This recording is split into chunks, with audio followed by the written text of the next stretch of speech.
Well, normally Tuesday nights are billed as something like life and love. And in this connection, it may not be a surprise, therefore, that we come again to the topic of cherishing one's spouse. It's not the most comfortable subject for me, but this is the second installment of a talk which I started last Tuesday.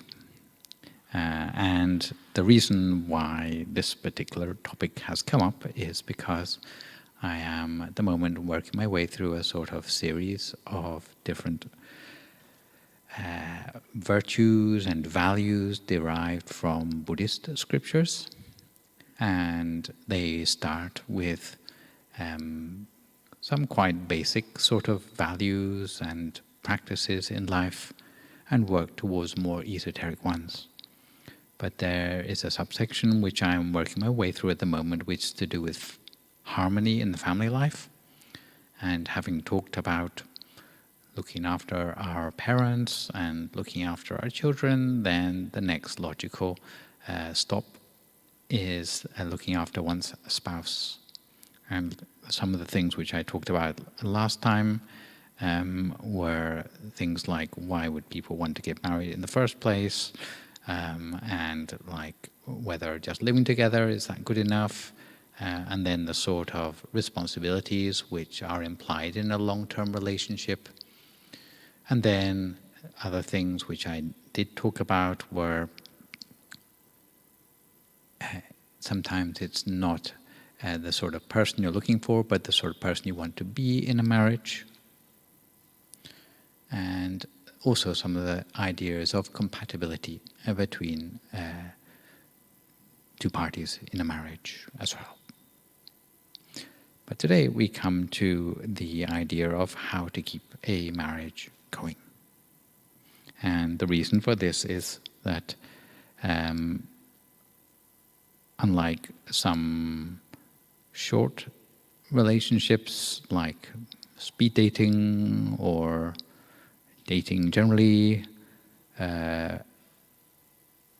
marriage can be rather more like running a marathon than running a 100-meter sprint. And this raised the question of how a couple can sustain a sense of joy of their initial encounters while developing a sense of love and understanding through their marriage. How can a couple bring out the best in each other rather than running off to get a divorce at the first sign of a quarrel? And there's an American psychologist who specializes in such things called John Gottman, and he wrote a whole book about what predicts divorce. And he discovered that when conflicts within a marriage lead to something called stonewalling, which means where a husband and wife or a couple are no longer on speaking terms, then the further life expectancy of that marriage tends not to exceed 3 years. So, although conflicts might not be something that you can avoid completely in a marriage, but it seems that that's not the important thing. The important thing is about what you can do to keep open the channels of communication. And in this respect, the Buddha therefore never recommended plastic surgery or spicing up a marriage as a way to keep a marriage going, but he did emphasize instead this idea of communication. So, rather like Mr. Gottman, he said that the gravest enemies in a marriage can be distrust and suspicion. So to keep open those good channels of communication, he recommended 4 things, which are otherwise known as a good or a healthy emotional bank account with your partner. The technical term for these is the Sanghahavatu, which are 4 ways of maintaining a healthy emotional bank account with the other partner in your marriage. So the first of these is being generous to each other. So being able to share what you have. If you feel that you're holding back something, individual, an asset, or information or whatever, then it's important to learn to share as much as possible. To be open about any problems concerning material resources, for example. Second one is how you talk to each other during speech, known technically in Buddhism as piya vacha. Couples should always be polite to one another, hopefully, even in cases where they need to criticize one another, or especially when they need to criticize one another. If they become too informal, then sometimes the careless words can slip in and perturb the harmony. So before saying something, you might like to ask yourself whether it would be fit to print. And even things which you might not think too much about, like perhaps sarcasm on the receiving end, it might be thought about rather differently. So by belittling your partner's efforts, it might actually hurt them more than you calculated if you're not at all careful. Third thing is being helpful. So rather than laying all the blame on the other partner when something is amiss, you need to take collective responsibility for things. So solving the problem instead of finding someone to blame. And part of that helpfulness might be anticipating your partner's needs. It might be things which you don't expect. It might be quality time, or it might be time alone. It might be the special cookies. It might be occasional evening away from the children. And you shouldn't get defensive when your partner voices a need, because actually it's saving you quite a lot of guesswork. So you need to be a good listener, in other words. And lastly, consistency. There are some sort of implied duties in a marriage, which I'll come to shortly. And they help to diminish any possible suspicion. But let's say you've decided amongst yourself that one or other of the partners should take responsibility for the running of the house, then the other partner should not subsequently come and interfere in that. That's to do with trusting. Another thing which is often a sort of stumbling block is privately texting. I notice a lot of families these days have like a family email account. That helps to support a sense of openness in a family. Yeah. And also meditating together on a daily basis helps each other to tune in more to what's going on. Yes. So very traditionally within Buddhism, they give husbands and wives, because it's pretty hard to make this sort of gender neutral. But we will try as far as it's possible. But the husband is given the duty to give due praise to his wife. And this might mean admiring your spouse in comparison to others, because it makes them feel more valued and irreplaceable. So just saying something as simple as, "There's no one who makes a better cup of coffee," means more than just saying it's a nice cup of coffee. And some husbands say, she already knows that she's beautiful, I don't need to keep telling her that, because that's why I married her. But sometimes saying it out loud does give it more value. Just because it's assumed, it doesn't sometimes come over quite as well. Second thing, never looking down on the wife. I think these days it might be called mansplaining. You know mansplaining? Women do, yes.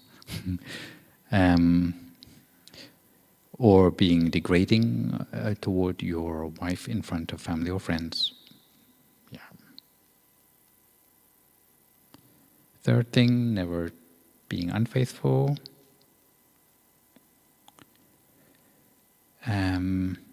There is a Buddhist teaching called the Tisamettaya Sutta, which describes the feeling of husbands found guilty of cheating, that, and I quote, whatever fame and reputation he had before, of course, vanishes. In the grip of his fantasies, he broods like a beggar. Hearing the outrage of others, he gets depressed. Hearing the spread of gossip, he then hides his own embarrassment. He cannot accept the criticism of others on this count, and may lie to those who try to counsel him. So, none good for your sense of personal integrity. Fourthly, reach agreement on delegation of domestic responsibilities. This is a slightly more first wave feminism wording I've chosen here. Whatever is a healthy work-life balance, whatever the professional roles husband and wife need to come to some sort of agreement, according to the principles of the emotional bank account I just mentioned, whereby domestic responsibilities are not neglected. Brain scientists apparently claim that wives are more skilled in multitasking. Nonetheless, juggling and balancing work, life, home life, social life is likely to be more efficient if both husband and wife are on the same page. And lastly, a husband should not forget to do small things for his wife. This actually comes from the scriptures, and probably 2,000 years ago, the sort of scenario would be the husband would be away on business trips, and therefore any little gifts brought back for the wife would be a way to express love and appreciation despite his absence. And such small details can have a huge impact on how the other partner is left feeling about the relationship. So even if it's a small thing like filling up the car with gas the night before, so she doesn't have to do it in the morning in a rush on the way to work, small acts of kindness often are the only thing that would get the other partner through a crazy busy day. And there are 5 for the wife. Reciprocal, you might call them. But the domestic responsibilities, having been shared out, there needs to be somebody in the house to ensure that the house is peaceful, and the food is nourishing, and the house is truly a home for the family. Secondly, another possible stumbling block is the in-laws. The wife is normally given the charged with a responsibility to be especially careful with how she treats the in-laws. Otherwise, there will be serious diplomatic consequences. Thirdly, not being unfaithful, for the same reasons I mentioned earlier, for the husband. Fourthly, looking after the family wealth. Surprising? I was surprised when I went to Thailand and I found that who runs the household? The wife. The wife is empowered to oversee the family finances. Husband brings the pay packet home, hands it over to the wife, who divides it up and gives him his pocket money, sort of thing. And the rest goes to looking after the family and running the household. Yeah. But it ought to be done in a way that's not stingy and not extravagant. Lastly, filling in any gaps in domestic responsibilities. I say first wave feminism. Again, their wording, divided up. The chores, they may not always be split right down the middle, but sometimes one of you might find that they're ending up doing more cleaning than the other one, which is okay as long as it gets bounced out down the road. And even though you've decided that it's his task to do the laundry, even if he happens to be especially busy that week, then the wife should avoid the humming and hurrying too much about handling it. Just throwing in a load of washing without making a fuss will show that you are a team. And there are 10 more principles for a happy marriage, again from the scriptures. So, don't let the fire inside go outside. Normally you hear, don't let the fire go out. Well, there's quite a lot of fires in these 10. Hopefully you can read them, yes.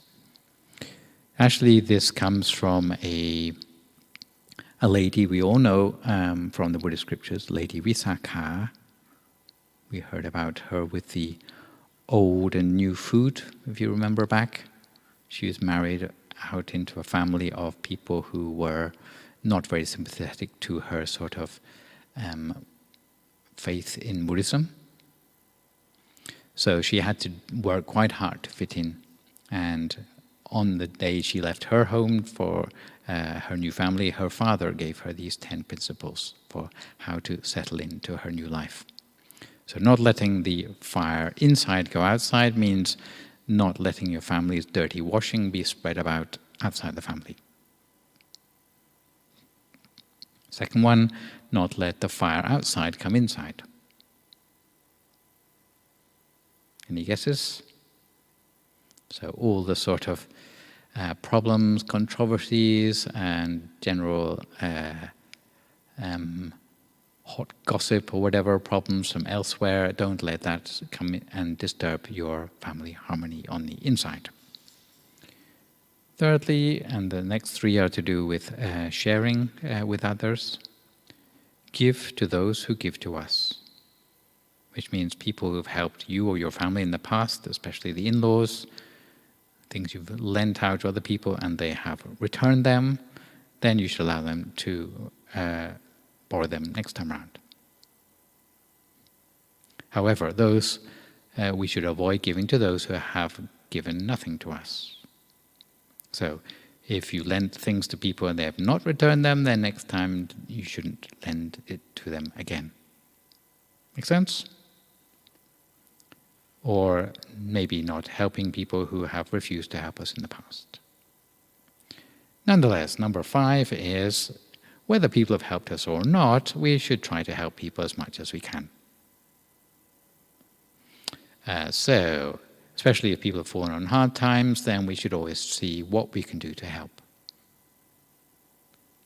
Number 6, make sure the food is amenable.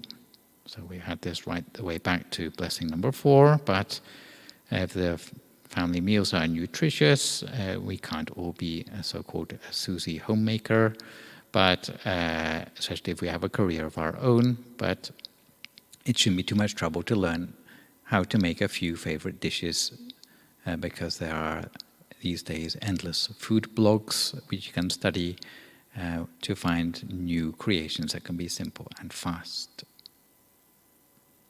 And good food goes a long way to bringing people in the family together.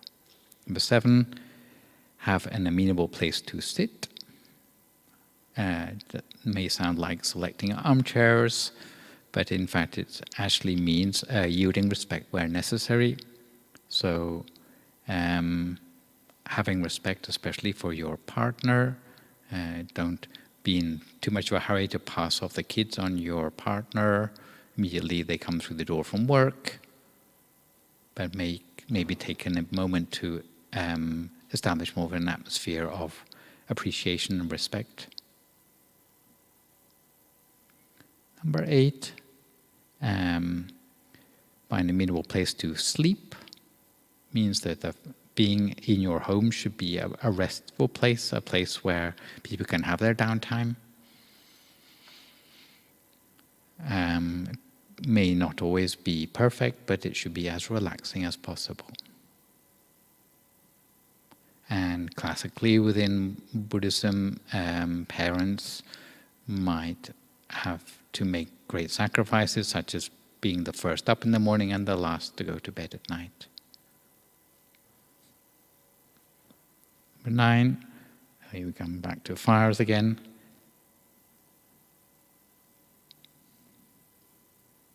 Quench the fire to keep the marriage going, which means you may need to take special care of in-laws or the spouse when they are on fire, in other words, in a bad temper. I had a special tip from Wendy earlier.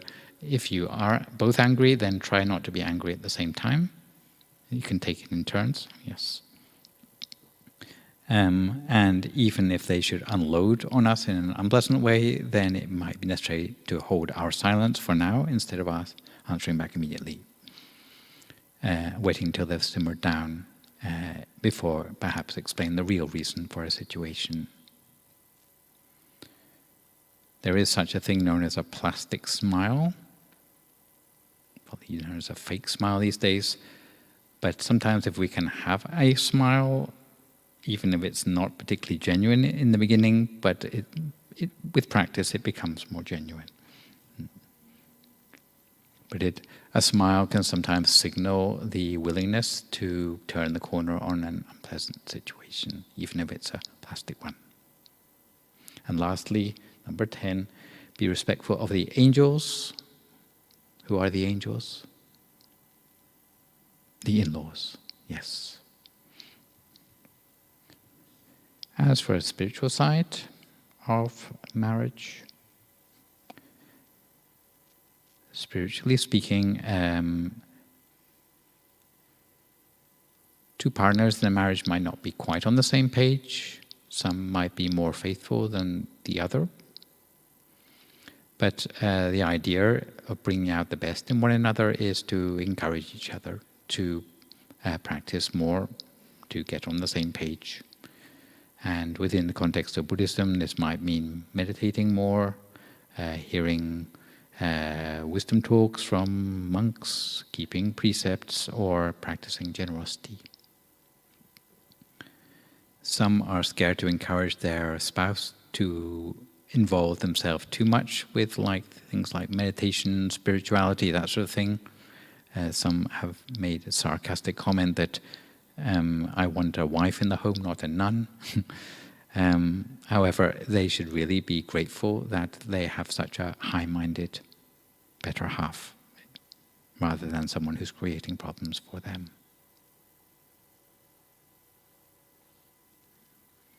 However, not all marriages last. And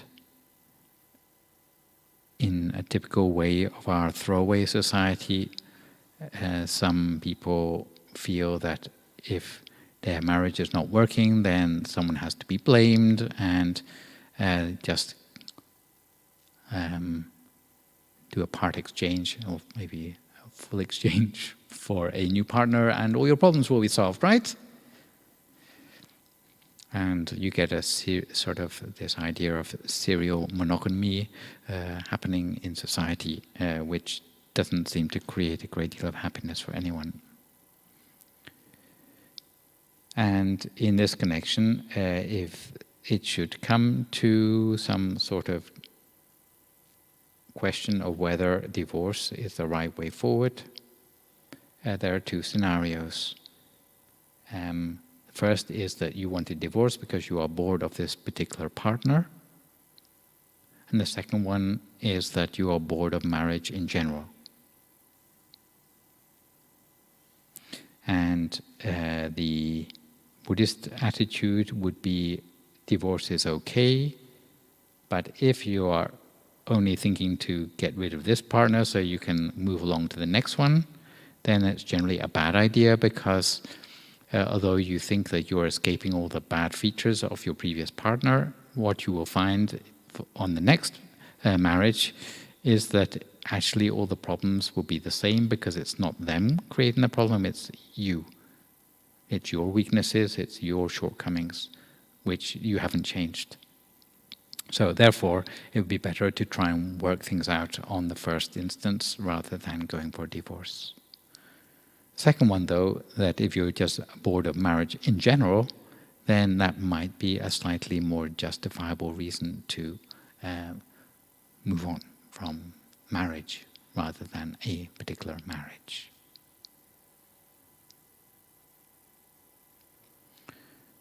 Some reasons, though, for example, domestic violence, from my experience of Buddhist couples in Thailand, is that there is zero tolerance for that, and that would be a reason to get out.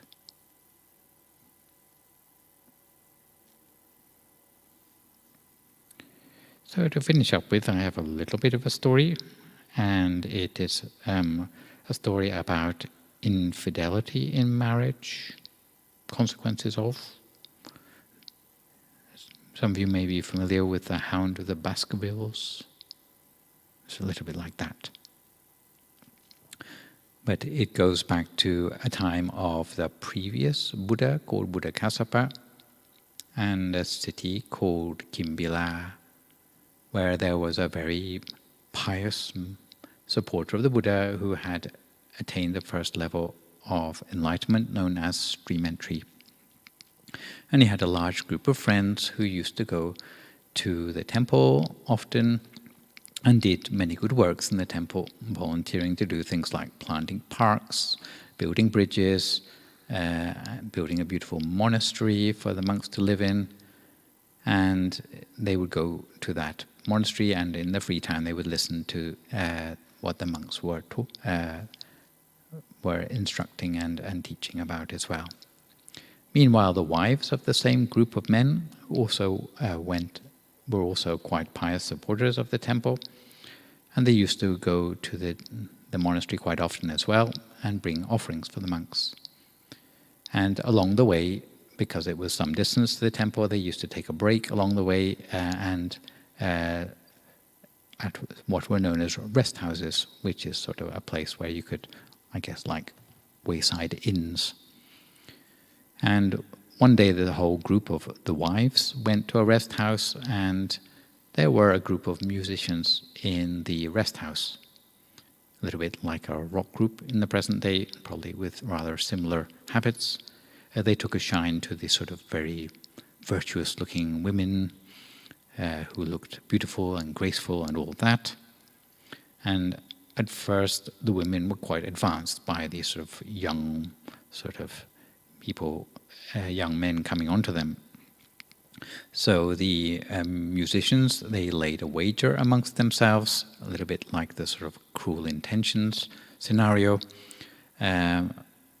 whether they could compromise the virtue of one of the women in the group. So they all played seductive songs and this sort of thing, and I think there was probably alcohol in the mix there somewhere. And later one of the women became enamored of one of the musicians and committed adultery. And later, when the husband found out, she denied it.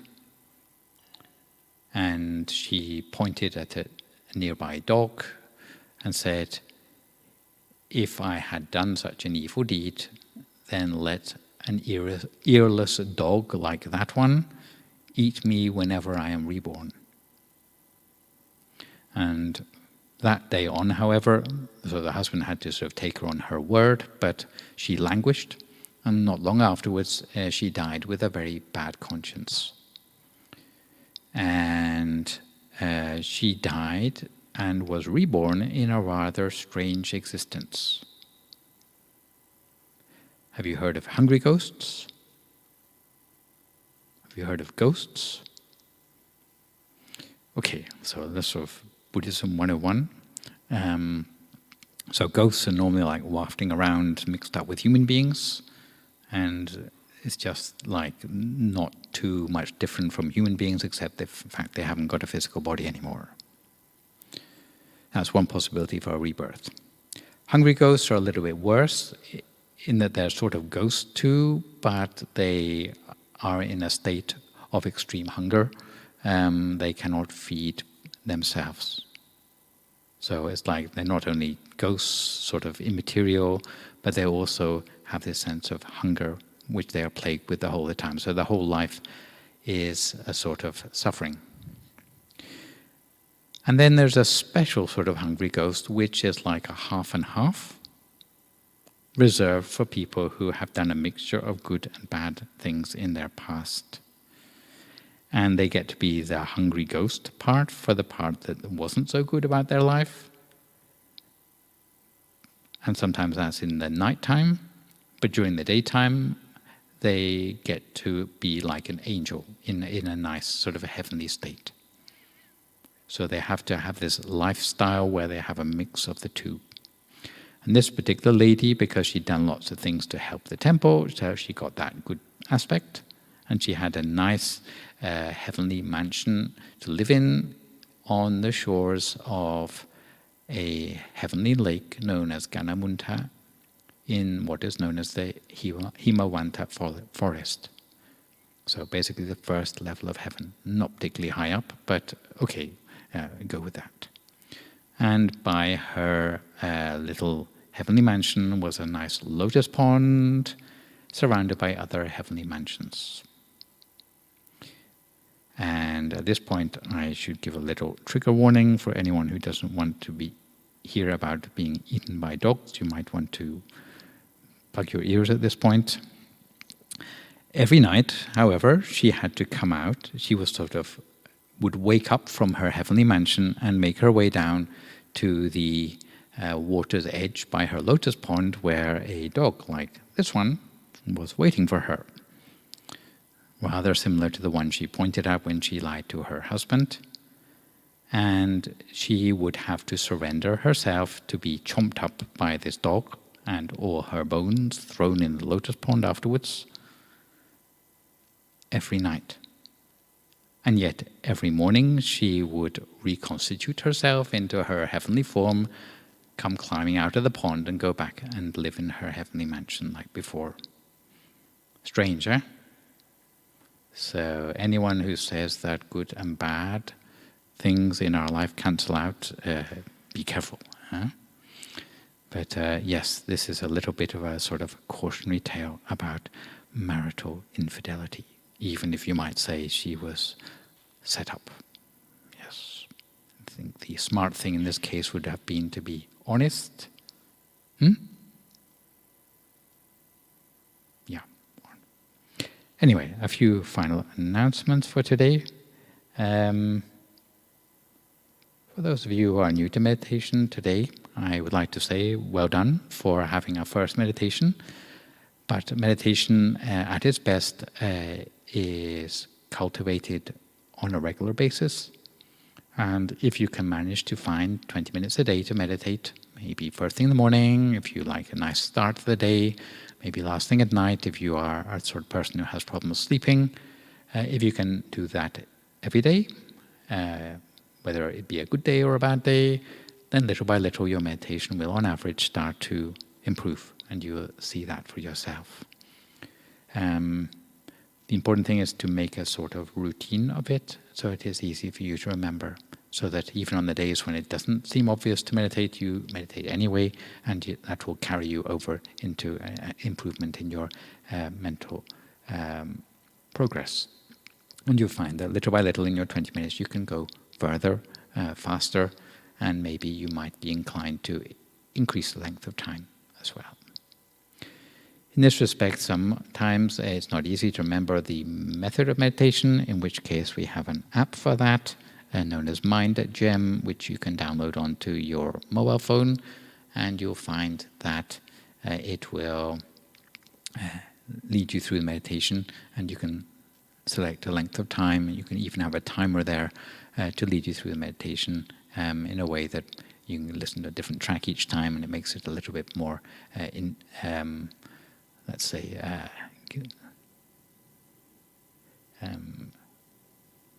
gives you something new to listen to each time. Here at the Meditation Center in Nap Hill, we have Tuesday evening classes, which are normally 30 minutes of meditation long, and on Thursdays it's a little bit longer meditation, 45 minutes. Apart from that, there's usually a wisdom talk to listen to at the end as well. Apart from that, online, for those of you who like to meditate from the comfort of your home, every Saturday evening between 7 and 8 British time, there is a Zoom meditation, which is one of the remnants of what we've been doing throughout the pandemic, still going on, and it's joined by meditators from all over Europe. Exceptionally, once a month, we also have a special, what's known as a full moon meditation, and for May, this will happen on Sunday the 15th of May, not only online via the same Zoom channel, but also in person, and we have a special ceremony here for the first time since the pandemic, where we have a candle lighting ceremony. It also coincides with the Buddha's birthday, so there'll be lots of different Buddhist monks and dignitaries coming from different traditions. If you'd like to see what they look like, you can come along and join in with that. And also the mayor is doing the opening, and we also have our resident clinical psychologists from across the road will give a short talk about the benefits of meditation and mindfulness for mental health as well. For young men amongst you, during the month of June, there's the opportunity to try out being a monk for 2 weeks or 4 weeks at a pinch, and the venue for that this year will be Denmark, near Copenhagen. For those who might be interested to join that, you can look it up on the website eopdmc.eu. And the next meditation retreat for a weekend that we are organizing, we try to do this once every 3 months. Next time we have lined up a special place for that, where if we can get enough people for it, then we will go ahead and run the retreat in a nice place down in the West Country in Somerset, called the Open Pathway Retreat Center, which is nice and in nature and that sort of thing, and they have nice luxuries like your own bed to sleep in, which some of you may remember as being an improvement on having it here. Yes.